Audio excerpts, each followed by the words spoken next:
ekitaasibwa kyekyo kyokka. Ebintu bya bukadde na bukadde bisanyiziddwawo omuliro bwe gukutte ekisulo ky'abayizi ku ssomero lya Eastern Junior School erisangibwa e Kawempe. Omusajja bambi adde azimbye obuzimbe. Abeerabiddeko n'agawo bagamba nti baasoose kuwulira kintu kigwa ku bbaati ku bimu ku bizimbe by'essomero lino nga n'ekyaddiridde kwabadde kulaba muliro nga gwaka.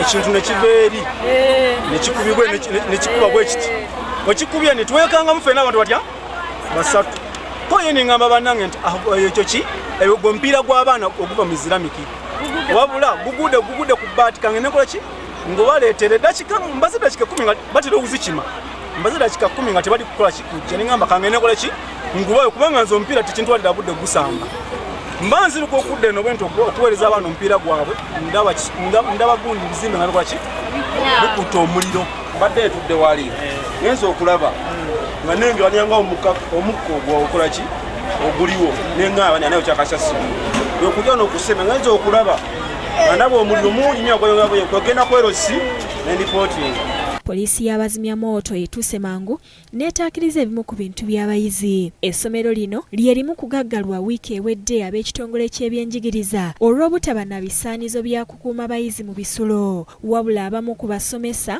abasangiddwa ku ssomero lino bategeezezza nti okuva essomero bwe lyaggalwa babadde tebatuulangako na mukulu wa ssomero kubaako ky'abannyonnyola.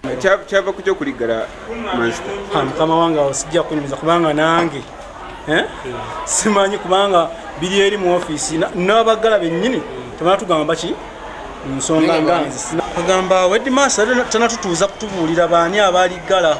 Abazadde be tusanze ku ssomero lino bagamba nti omuliro guno gwandiba nga guvudde ku mpalana kubanga essomero lyabwe libadde likola bulungi. Waliwo empalana bali walana muno lyakola bulungi mu mwaka guno. Ate badde bamuwadde abaana nga bangi. Ate wali bakola tetumanyi byaffe. Obed Lutale yakusakidde eggulire lino ku Rabukedde TV. Information about the fire. I have no information about the fire.